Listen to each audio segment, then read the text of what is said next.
Hey guys, I hope you're having an amazing day, beautiful day, another beautiful day in the Rogue Valley. Planting potatoes today.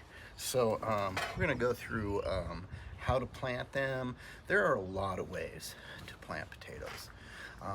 You can plant them in rows, of course. You could plant them in a raised bed. I have chosen this year to plant them in pots, particularly fabric pots is what I'm going to plant most of my potatoes in this year. They're 10 gallons. I wouldn't suggest going smaller than that, although I've grown them in 5-gallon buckets before and they've done all right. So I'm excited about doing it this year. I want to show you how I mix up my soil for it, how I go ahead and plant, and we'll do that together. So let me bring you in close and take a look. All right, so here we go. This is the soil I'm using. It's actually a mix that I buy from a local place here called Biomass in the Rogue Valley, and it's made up of like 25% pumice, which would be kind of like perlite. I don't know, might even be the exact same thing, but so 25% pumice, 25% garden compost, 25% what they call it's a composted cow manure, and then 25% just regular soil, like just topsoil. So I like it. It's pretty good. I do add peat moss to it to lighten this up. When it's wet, it's pretty clumpy, and so I find that the peat moss really helps lighten up, help with drainage, that kind of thing, which is really important for your potatoes. You want to make sure that they're able to drain in whatever kind of soil they're in. So I'm going to show you kind of how I do this. I will just take this here and I will put some of this stuff in here like that. That's the peat, sphagnum peat moss. And then I just like to mix it around just in my hands. So this is actually one of the things I really just enjoy doing, just getting my hands dirty in the dirt, mixing it around, that kind of thing. And you can see what I'm looking to do here, since I have the pumice here, these white little guys. This is a really good kind of an indicator for how well it gets mixed up, because you want that kind of spread out.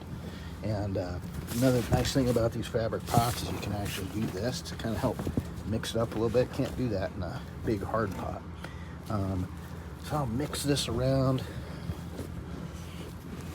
real good like this, and you can see it's a little bit different than what it was.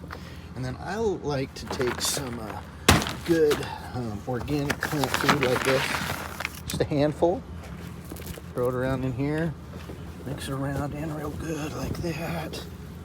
All right, and literally at this point I have this pot. This pot is ready to receive some potatoes. So here we've got, it would be nice if these guys had a little bit better eyes. I planted some red Norlands that had much better eyes than this, but I want to get these in the ground. So I'm going to be planting 3 in here. Now in this space for 10 gallons, you could plant 3 or 4 smaller ones. I wouldn't necessarily go beyond that. I've heard it said that what you want to do is you want to think small potatoes will produce small potatoes. I have no idea if that's true or not, but some of the people I like to follow on YouTube indicate that. So I just like to work it down in like that. So just see, just work it down in there, cover it up. This guy here, I'd already started to work him down, but and I always try to put the side that's got the most eyes pointed up, just so it's not having to grow the opposite direction before it changes direction. So so basically that, I'll throw a little bit more on top. We'll actually do this again here in a bit. Potatoes are really heavy feeders. So now I'm going to take some of the soil that I have in this other pot, and we're going to fill up this pot some more. So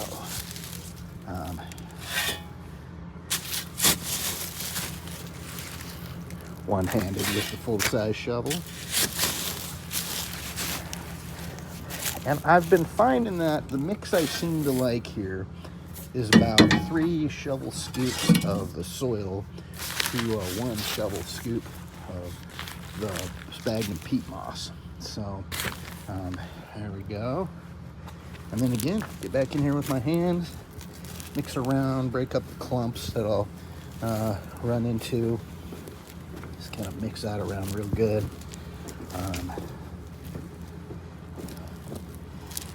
Some people express some concern about, well, hey, if you put too much peat moss in there, doesn't your soil become real acidic? Peat moss does raise the acidity of your soil. pH, I think, is another way to refer to that as. I might be wrong on that, but it does raise the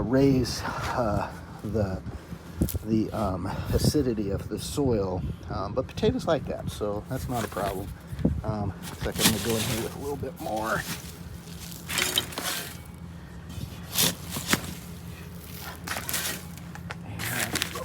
This guy.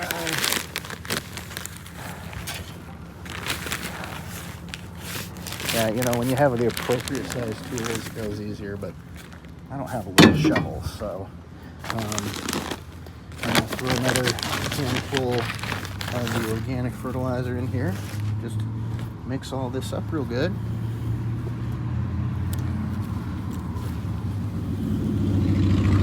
Yeah, just like that.